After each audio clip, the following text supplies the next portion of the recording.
Dia 29 de junho de 2011, no ar mais uma edição do Diário da Gente, o Jornal da Daqui TV. Hoje você confere um programa especial em homenagem ao Dia do Dublador.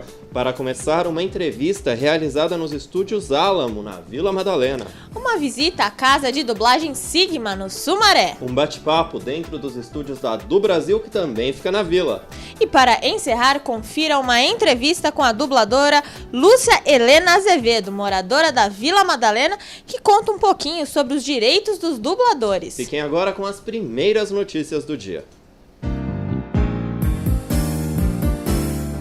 Pioneira no catabagulho eletrônico, a Subprefeitura Lapa fez um balanço da coleta realizada no primeiro semestre desse ano.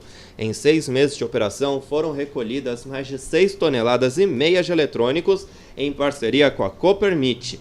Foram recolhidos 1.417 equipamentos até o momento, de monitores, TVs, notebooks, CPUs, teclados, mouses, dentre outros. As operações são contínuas e a coleta é realizada no mesmo dia da operação padrão do catabagulho. A Subprefeitura Lapa retirou cerca de 100 toneladas de lixo e entulho do córrego do Sapo, o córrego Água Branca, tendo a maioria de sua extensão limpa.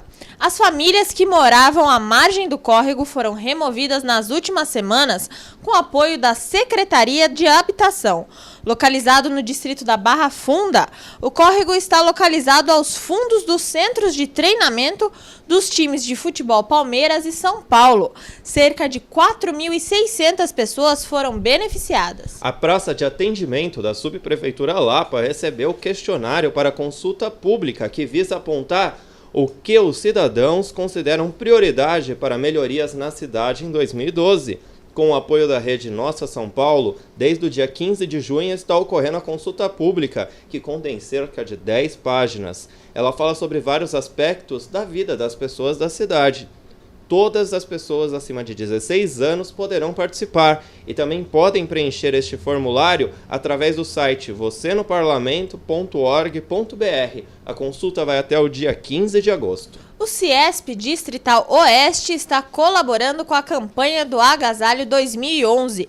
Colabore você também comprando um ingresso no valor de R$ 25 para o show A Voz da Mulher na Obra de Taiguara, no dia 1º de julho às 21 horas, no Memorial da América Latina.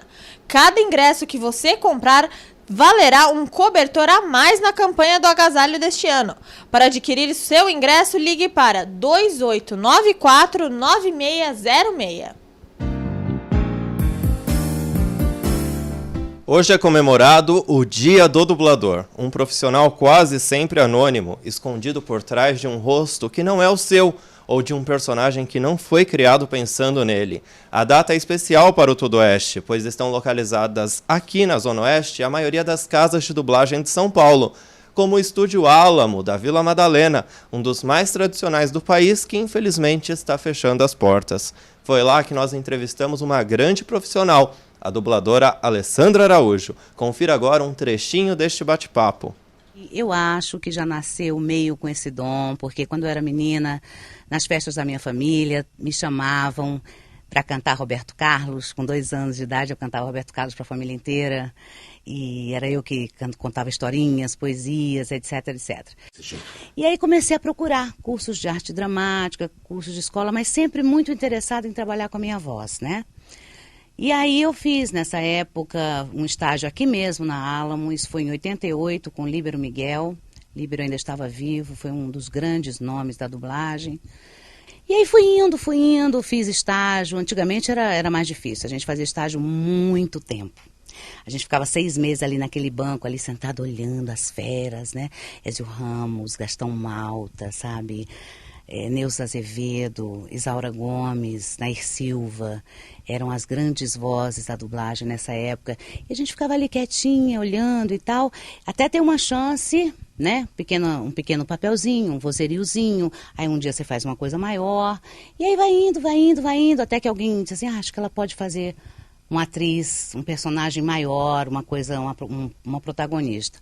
Adoro dirigir dublagem. Eu adoro muito, gosto muito de dublar, mas dirigir dublagem, para mim, é muito especial. Quero que cuide dele sem cometer mais nenhuma irregularidade.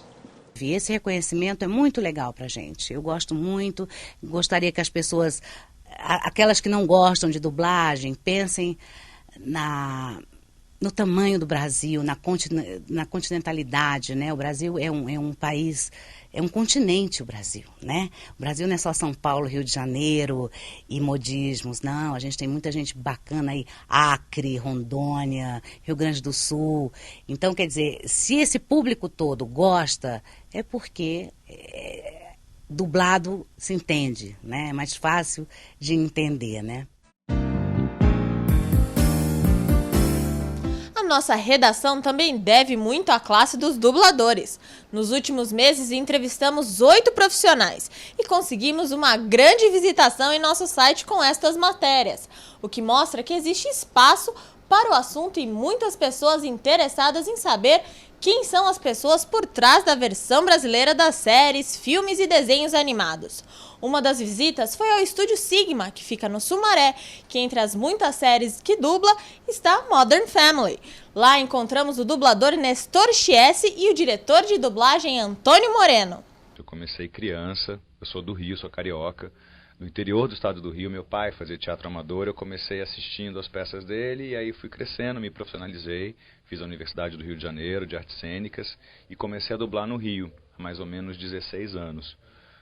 Estava em casa, vi no jornal, precisando de atores profissionais para um treinamento em dublagem, mandei meu currículo, fiz uma entrevista, passei por um treinamento e fui contratado. Éramos 300, ficamos 3 no final. Fiquei no Rio dublando mais ou menos 5 anos e aí mudei para São Paulo e aqui continuei, onde até hoje.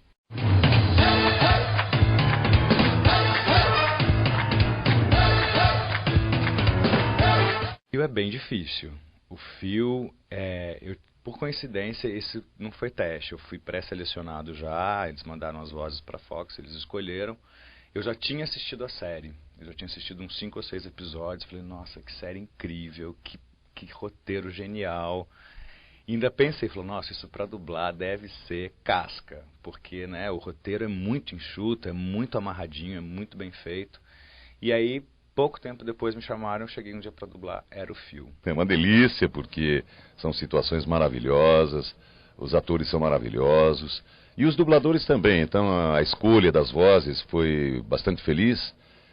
Então é uma facilidade muito grande, se torna uma facilidade muito grande o trabalho. O texto é bom, felizmente a gente está com um tradutor bom fazendo esse trabalho para nós, e a equipe é boa, então é muito fácil, é muito gostoso. Estou enlouquecendo.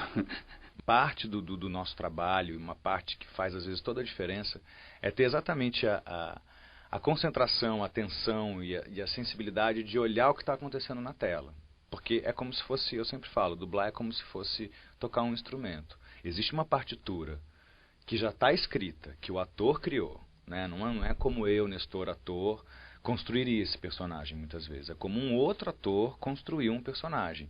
E a imagem, a dinâmica da voz original, isso tudo já está construído. Então existe uma partitura, existe um lugar de onde eu posso tirar todas as informações que eu preciso. Vida de dublador não é fácil. Antes de iniciar a carreira como um profissional da área, é preciso ser formado em teatro ou artes cênicas, ou seja, ser um ator profissional.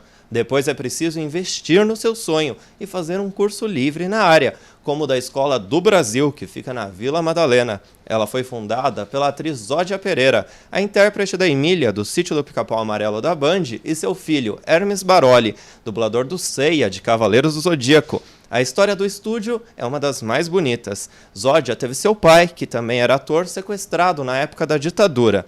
Anos mais tarde, o governo deu a devida indenização a Zódia pelo crime que o governo militar fez com seu pai, e ela decidiu investir o dinheiro em algo que tivesse a ver com a arte, algo que seu pai tanto admirava. Assim, Zódia criou a do Brasil, estúdio que você conhece agora. Do pequenino, o que vai ser dele? Está 30 abaixo de zero. Tenha calma, Beatriz. A Zódia dubladora... A Zódia começou a dublar em 78, mais ou menos, logo depois da regulamentação da profissão. Começou aos 10 anos, dublando na Alamo, filme Superman 4, depois veio Jaspion, Jiraiya, Changeman, tudo que veio por aí. Começou porque precisavam de criança num filme, eu era uma criança naquela época e fiz o teste e comecei a dublar. Assim, os mais famosos, eu fiz o Jiraya, né? Meus pais já dublavam, então foi fácil, eu estava perto, estava no lugar certo na hora certa. Ah, eu não sei se a Maligna era Beniquiba ou se é a Zódia, né? Porque a risada aqui continua. Como é? Trouxe o que lhe pedi?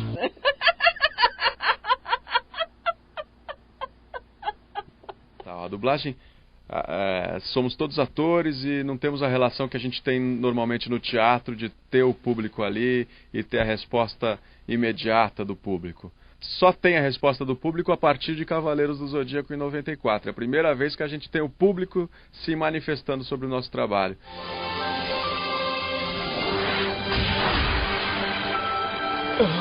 O quê? Então, ir aos locais e conhecê-los pessoalmente, saber o que eles acham é muito importante e acho que transformou bastante o meu trabalho no microfone. Saori! Ok. Então, a dublagem não é uma técnica exata, né? Então, a ideia do curso não é ensinar, a ideia do curso é a gente entender junto qual é a melhor forma de executar esse trabalho. Porque o filme seguinte eu nunca fiz, o desenho seguinte eu nunca vi, são sempre desafios novos, né? Você forçou demais o menino ultimamente. Cada vez mais a dublagem ganha espaço nos lares brasileiros. Com a popularização da TV paga no Brasil, a classe C, uma das que mais consomem produtos dublados, passou a prestigiar mais os canais com programação dublada. Em maio de 2011, dentre os canais especializados em filmes, os mais vistos foram o TNT, em 5º lugar no ranking do Ibope, o Megapix, em 9º lugar, e o Telecine Pipoca, em 14º. Nenhum canal legendado aparece nas 20 primeiras posições.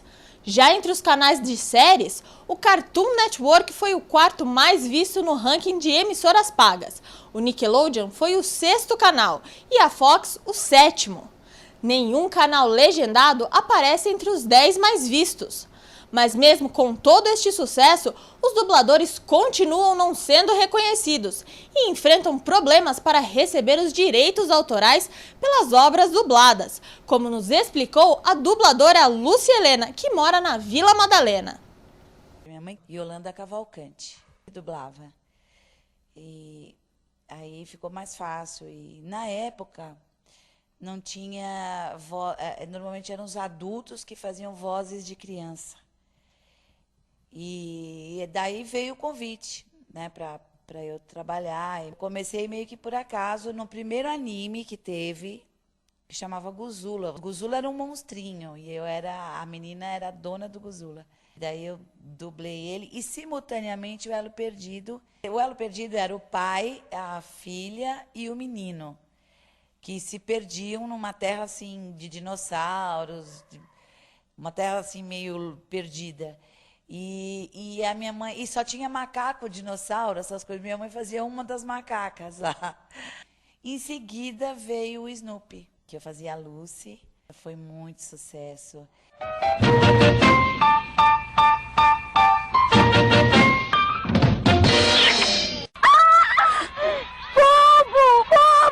O idiota do As Mascarado me roubou! Era bem legal de fazer, porque a Rousseau falava assim: os outros, eles estão por aí. Alex. O quê? Cadê o Alex? Quem é você? Cadê o Alex? Cadê o Alex? Eu não sei do que você está falando. Disney não entrou em acordo com a gente e São Paulo tem por hábito não abrir mão das atitudes que toma, né?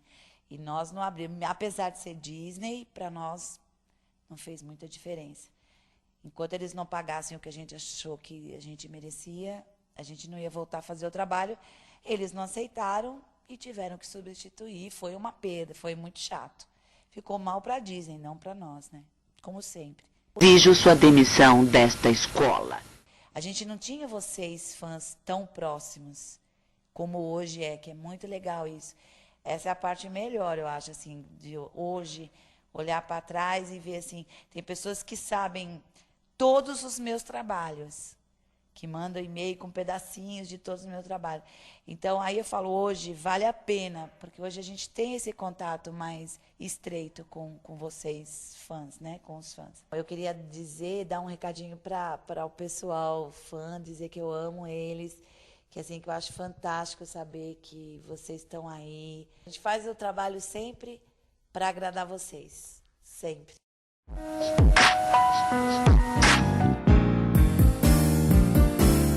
Encerramos esta edição com cenas do Oscar da dublagem, premiação anual para dubladores realizada aqui em São Paulo. A segunda edição do prêmio foi no Espaço das Américas, na Barra Funda. Nas cenas que você assiste a seguir, você confere Valdir Santana falando como Homer Simpson, de Os Simpsons, Marcelo Campos como Yuji, de Yu-Gi-Oh! E Denise Reis como a Sailor Mart, de Sailor Moon. Até amanhã! Então, quando não tem rosquinhas, a cerveja. Mas a rosquinha no trabalho é o que serve. Rosquinha! Muito obrigado a todos vocês. Muito obrigado pelo carinho, pelo respeito, pelo incentivo ao nosso trabalho.